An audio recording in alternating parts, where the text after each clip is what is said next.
G20-ക്കെതിരായ പ്രതിഷേധം അതിഭീകരമാണെന്നും ഇന്ത്യയിൽ മുഴുവൻ ഭീകരമായ റിസൻമെൻ്റ് ഉണ്ടെന്നും മനസ്സിലാക്കാൻ പറ്റാത്ത രീതിയിൽ അധികാരത്തിൻ്റെ അങ്ങ് ഉന്നത ശ്രേണിയിൽ ഇരിക്കുകയാണ് ഡൽഹി എന്ന് വേണം മനസ്സിലാക്കാൻ. അത്രയും വലിയ ജനരോഷമുണ്ട്. ഇത് മാത്രമോ, കഴിഞ്ഞ ആഴ്ചയാണ് ചീഫ് എക്കണോമിക് അഡ്വൈസർ അനന്ത നാഗേശ്വരൻ ലേഖനം എഴുതി. ഇത് ഇന്ത്യൻ എക്സ്പ്രസ് ഇത് E20 പറ്റില്ല, E10-ലേക്ക് തിരിച്ചു പോകണം. പഴയ വണ്ടികൾക്ക്, അതായത് ഞാൻ പറയുന്നത് ടൂ വീലേഴ്സ് മാത്രം ഒരു 40-50 ലക്ഷം ടൂ വീലേഴ്സ് ഉണ്ട്. അവർക്ക് വേണ്ടിയെങ്കിലും E10 ഉടനെ കൊണ്ടുവരണം. അപ്പോൾ തന്നെ വാർത്ത വന്നു, കേന്ദ്ര സർക്കാർ ഇങ്ങനെ ആലോചിച്ചിരിക്കുന്നു, അതുകൊണ്ടാണ് ഈ ലേഖനം. അപ്പോൾ പക്ഷേ മന്ത്രി പറഞ്ഞു, അങ്ങനെ ഞങ്ങൾ ആലോചിച്ചിട്ടേ ഇല്ല. നോക്കൂ, സർക്കാരിനകത്തു പോലും ഇതിനകത്തൊരു കോർഡിനേഷനോ ഒന്നുമില്ല. ആരൊക്കെയോ എവിടെയോ ഇരുന്ന് നിഗൂഢമായ ഏതോ കേന്ദ്രങ്ങളിൽ നിന്ന് തീരുമാനിക്കുകയാണ്. ഡീപ് സ്റ്റേറ്റ് ആണ് വർക്ക് ചെയ്യുന്നുള്ളതിന് ഇതിന് വലിയ തെളിവ് വേണ്ട. ചീഫ് എക്കണോമിക് അഡ്വൈസറും എക്കണോമിക് അഫയേഴ്സ് ഡിപ്പാർട്ട്മെൻറ്റിലെ ഒരു അനലിസ്റ്റും കൂടെ ചേർന്നിട്ടാണ് ഈ ലേഖനം എഴുതിയത്. അത് വെറുതെ എഴുതിയതല്ല, അത്രയും പഠിച്ചിട്ട് കണക്കനുസരിച്ചാണ്. പക്ഷേ അതുപോലും സർക്കാർ തള്ളിത്തളയാണ്. അതിനുശേഷമാണ് എല്ലാവർക്കും അറിയാവുന്നൊരു കാര്യം, അസോസിയേഷൻ ഓഫ് വെഹിക്കിൾ മാനുഫാക്ചേഴ്സ്, സിയാമിനകത്തുള്ളത് മാരുതിയുണ്ട്, ടാറ്റയുണ്ട്, മഹീന്ദ്രയുണ്ട്. ഇവരുടെ ഒരു ഇമെയിൽ ലീക്ക് ചെയ്ത് റോയിട്ടേഴ്സ് പുറത്തുവിട്ടു. അതിനകത്ത് പറഞ്ഞെങ്കിൽ ഇത് ഭയങ്കര അബദ്ധമാണ്.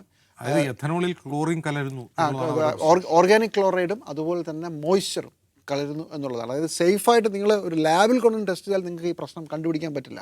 പക്ഷേ ഇത് യാത്ര ചെയ്ത് ഇത് ട്രാൻസ്പോർട്ട് ചെയ്ത് പമ്പിലേക്ക് എത്തുമ്പോഴേക്കും ഇതിന് ഇന്ന കുഴപ്പങ്ങൾ ഉണ്ടായിട്ടുണ്ടാവും എന്നുള്ളതാണ് ഈ പറയുന്ന കത്തിനകത്തുള്ളത്. റോയിട്ടേഴ്സ് ഈ കത്ത് പുറത്തു വിടുമ്പോഴത്തേക്കും സോറി, ഞങ്ങളിത് സാമ്പിൾ സൈസ് കുറവായിപ്പോയി, അതുകൊണ്ടാണ് ഇത് പിൻവലിക്കുകയാണെന്ന് പറഞ്ഞു. അതിനുശേഷം കേന്ദ്ര സർക്കാരിൻ്റെ ഒരു വിശദീകരണം വന്നു, വെറും 4 മാത്രമേ ഇങ്ങനൊരു പ്രശ്നമുണ്ടെന്ന് പറഞ്ഞു.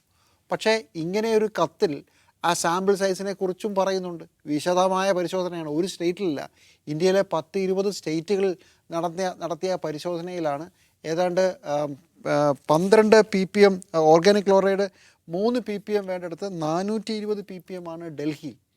അതുപോലെ തന്നെ മോയ്സ്ചർ 3000 ppm വേണ്ടടുത്ത് ഉത്തർപ്രദേശിൽ 13,000 ppm ആണ് പാർട്ടിക്കിൾ പെർ ഇതാണ്. അപ്പോൾ മോളിക്യൂൾ അപ്പോൾ ഇത്രയും രൂക്ഷമായി ഉണ്ടെന്നും അതിൽ ഓരോ സംസ്ഥാനത്തും എത്രത്തോളം ഈ വാല്യൂ ചേഞ്ച് ചെയ്തിരിക്കുന്നതും ഒക്കെ ഈ കണക്കിനകത്തുണ്ട്. അത്രയും വിശദമായ ഇമെയിലാണ് അത്. പക്ഷേ സാമ്പിൾ സൈസ് ചെറുതല്ല എന്ന് പറഞ്ഞ് ചെറുതായിപ്പോയി എന്നുകൊണ്ട് ഇവർ പിൻവലിക്കുകയാണ്. നാട്ടുകാർക്ക് എല്ലാവർക്കും കാര്യം മനസ്സിലായി, നമുക്ക് മനസ്സിലായി എന്നുള്ളത് അവർക്കും മനസ്സിലായി.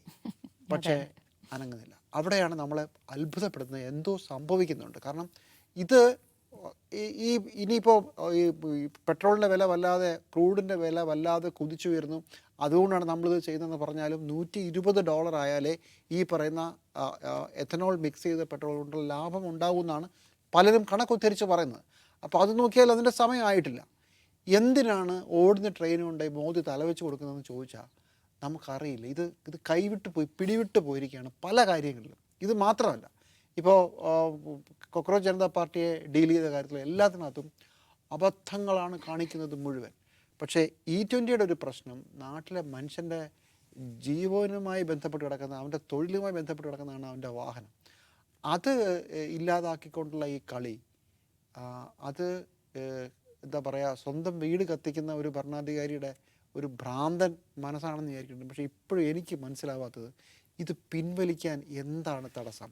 മുഖം രക്ഷിക്കാനെങ്കിലും, തിരഞ്ഞെടുപ്പിൽ തോക്കും എന്നറിഞ്ഞിട്ടെങ്കിലും ഇവരിത് ചെയ്യണ്ടേ?